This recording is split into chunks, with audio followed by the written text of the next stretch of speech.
Mesdames et messieurs, bonjour, bon matin. Partie numéro 5, dénoncement, toujours, et le common law. Canadiens, Canadiennes, Québécois, Québécoises, Autochtones, Amérindiens, Amérindiennes, Natifs, soyez les bienvenus. Nous sommes rendus à la partie numéro 5, dénoncement et le common law. Alors, ce que je vais faire, je vais vous lire la souveraineté qui a été faite par Trump aux États-Unis.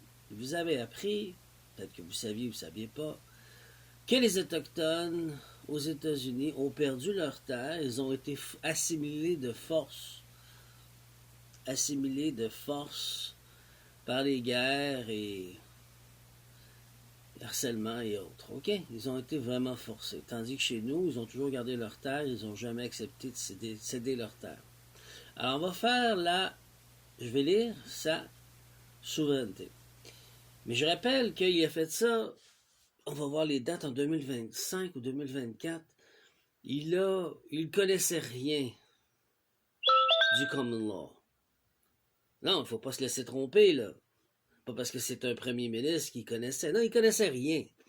Il s'est servi de quoi? Des gens comme moi, des gens comme vous, des frères et sœurs à moi, qui travaillent pour le Créateur suprême et qui sont spécialisés dans le common law. D'ailleurs, il y en a deux aux États-Unis.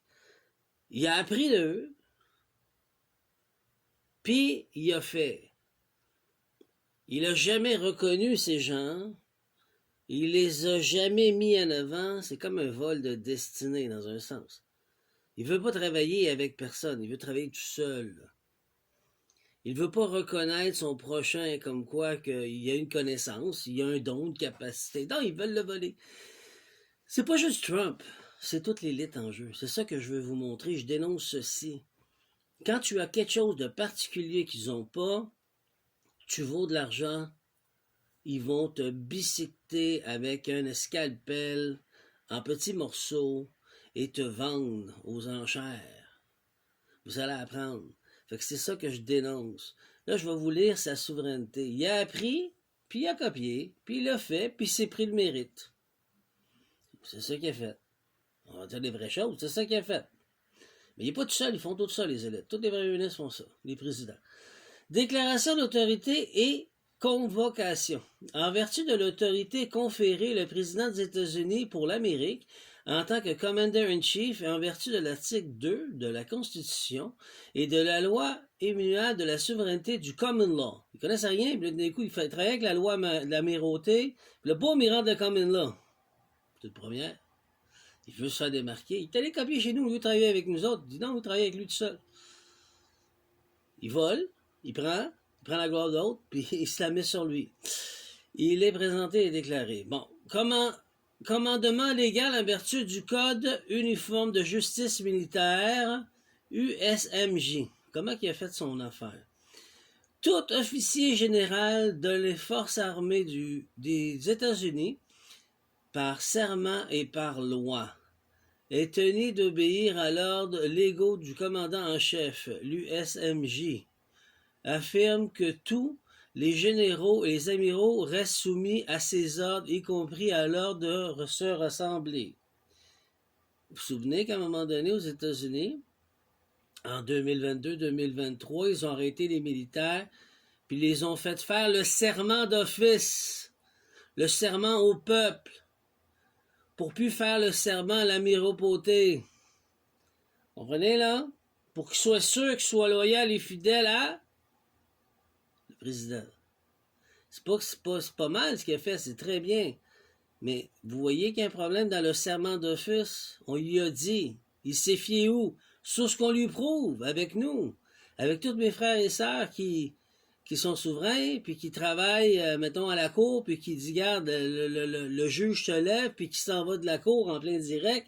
Bon, ben, OK, le capitaine, le juge a quitté le bateau, le capitaine a quitté le bateau, le navire.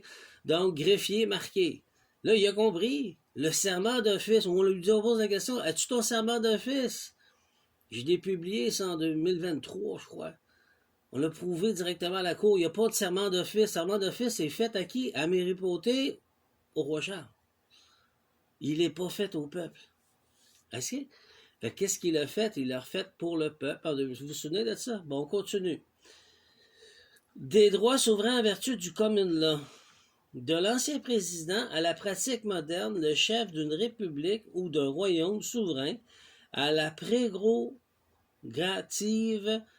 de convoquer ses chefs militaires pour obtenir des conseils, la reconnaissance de son autorité et de réorganisation de la défense de la nation. Ces droits est à la fois inhérent et incontestable. Moi, ce que je veux vous faire remarquer, c'est qu'il dit chef. Au lieu de dire roi, il dit chef. Donc, il est allé chercher ça où? Quelqu'un chez moi, comme moi. Parce que j'ai parlé des chefs autochtones qui sont bénéficiaires des terres. Fait qu'il dit que là, les chefs militaires. Vous comprenez? Il joue avec les mots, le gars, là. Mais il se sert de notre expertise pour voler à destinée. Ils vont dire que t'es fou. Non, je suis pas fou, je vous le prouve. C'est pas juste moi, là, il y en a d'autres. Mais je vous le montre. C'est comme ça qu'ils font. Puis qu'ils deviennent des héros de la société. Ça marche pas, là. Ils volent la destinée des autres, puis les empêchent de grandir puis de devenir quelqu'un pour qu'eux autres continuent à être. Mais quand ils sont rien, c'est des voleurs. Alors, convocation de l'Assemblée. Par conséquence, par l'ordre de son Excellence du Royaume de l'Ouest du président des États-Unis. Pour l'Amérique, tous les officiers généraux, par présent convoqués en Virginie le 30 septembre 2025. C'était fait en 2025. Le 30 septembre. Cette Assemblée reconnaîtra et réaffirmera officiellement son allégeance à la République constitutionnelle des États-Unis d'Amérique. Une République constitutionnelle. Mais le gars, il n'est pas souverain. Faut être souverain, je vous l'ai montré dans mon site. Il n'a pas été sur une île, fait ce qu'il avait à faire, c'était le seul moyen de faire. Le monsieur n'est pas souverain. Il est propriétaire des billions et des millions de dollars. Il fait affaire avec des banques mondiales, des banques privées, et il représente un pays. Il est CEO, un président d'une compagnie, un directeur. Là, aujourd'hui, il veut la rendre en dehors de tout ça, en nous faisant croire, sauf qu'il est attaché. Le gars, il n'est pas souverain.